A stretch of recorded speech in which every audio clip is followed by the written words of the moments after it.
So you might be looking at this airplane thinking 6 wheels, what in the world is going on? You might be thinking, oh, for sure this is photoshopped. So I just wanted to run like this little video here for you so you can see that all these 6 wheels are not photoshopped.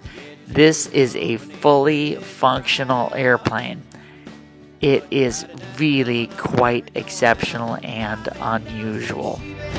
And if you don't mind, I'd like to tag along and be a third wheel. Would it be alright? I ain't got nothing going. Can I hang with you all night? Third wheel, don't make me stay home. Whoa, whoa. Well, welcome to another installment of Echo Air Info Tutorials. Where we're trying to give you an idea of a lot of maintenance tips and flying tips and modification tips on your airplane. One of the first things we're going to cover here today is the 182. So when the 182 first came out in about 1956, 57, they put a nose wheel on a 180 and they called it the Land-O-Matic. And the whole theory on that, they took the main gear and they set it back a little bit and they put the nose gear on the front and they called it a Land-O-Matic, saying that anybody could land a nose wheel. So what we've done is we've actually taken this a step farther, and we have put together what you could kind of call like the Turbo Land-O-Matic 2000 Pro. I mean, this is actually pretty impressive here. This takes the Land-O-Matic concept and like escalates it. If you look at this right over here, this is the mod that we've just done here. So what this does is this duplicates the amount of tires that you have, increasing your safety, increasing the stability of the airplane. When you're landing, you're going to go in for landing with these things right here. The likelihood of you ground looping the airplane, it's pretty much totally zero. So the only downside about this is, you have some steering issues, but let's not get into that. So basically what we have is you have the nose gear up front. So if you're in a stow competition where you're trying to land as short as you can and you lock the brakes up, on a standard 180, the whole airplane comes forward, tap, tap, tap, tap, tap, prop hits the ground, thousands of dollars out the window. By having the nose wheel on here, it totally fixes that problem. So all it does is it just rocks up on the nose and then it comes back down. No damage whatsoever to the prop. It's just really fantastic. So as you can see, as you're cruising down here, cruising down the road, your main gear, it's just trucking right along. All 5 points of contact. You've got your little tiny tail in the back, steering, doing its steering thing back there, and it just works really well. And probably about the best thing for you to do is when you have this mod is taxiing around at your home field airport.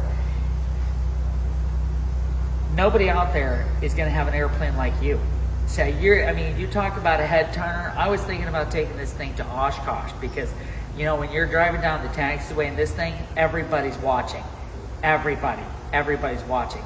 And so if you want to have a truly unique experience with your 182, this is the mod for you.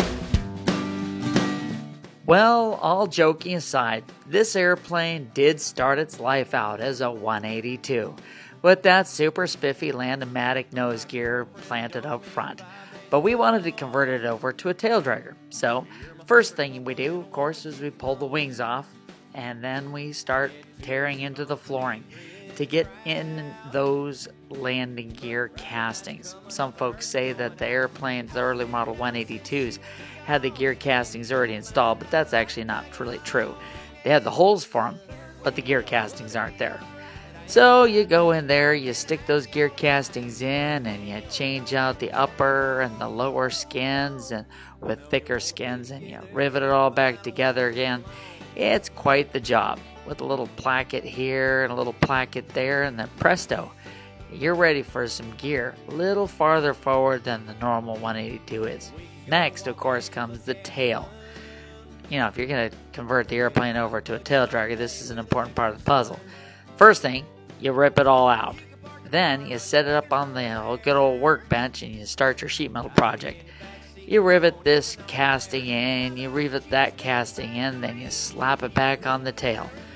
Of course, the riveting is quite a big job, and you're going to make sure you're going to have to find somebody who can crawl back in the tail and help you buck those rivets really well. That's my daughter there. And then you paint it, and you slap the whole thing together, and then you're ready for reweighing, because there's no way you can guess on this one. And before too long, you have yourself a 180. It's pretty cool.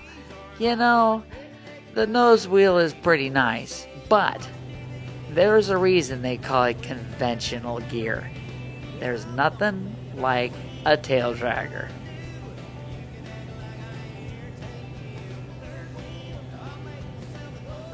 If you have any questions or comments or anything like that, feel free to let me know, and we'll answer them as best you can. Until later, take her easy. Keep the dirty side down.